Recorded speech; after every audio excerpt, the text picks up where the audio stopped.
Hello everybody, welcome back to our Reset Info channel. In today's video, I'll show you how to fix microphone not working on your Redmi 13X.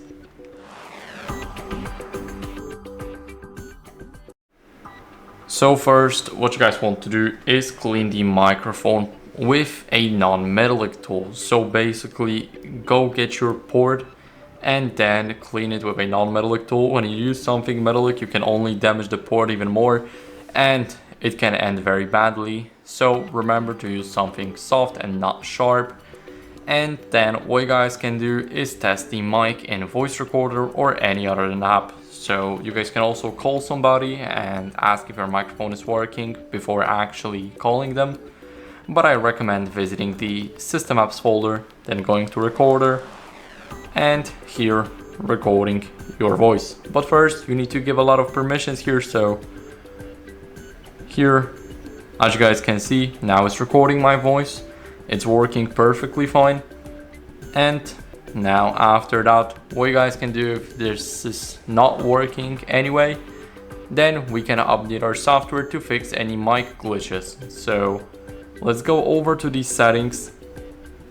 Now in those settings, we want to go over and hit the About phone.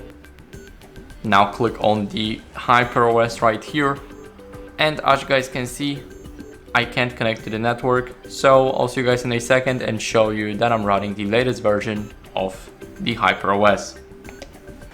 So as you guys can see, when I click on check for updates, it will say no updates available because I'm running the latest version.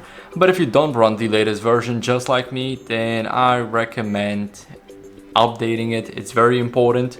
And it can help you fix a lot of glitches, including the microphone not working. It also can help with your low volume problems, for an example, the screen flickering, and much more.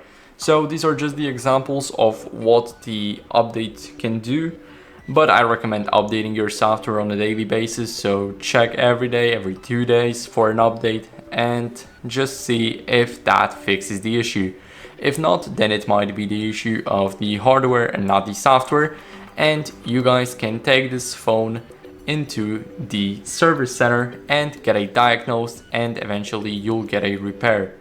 So that's basically it for the video. I hope it was helpful. If it was, then leave a like, subscription, and a comment, and I'll see you in the next one.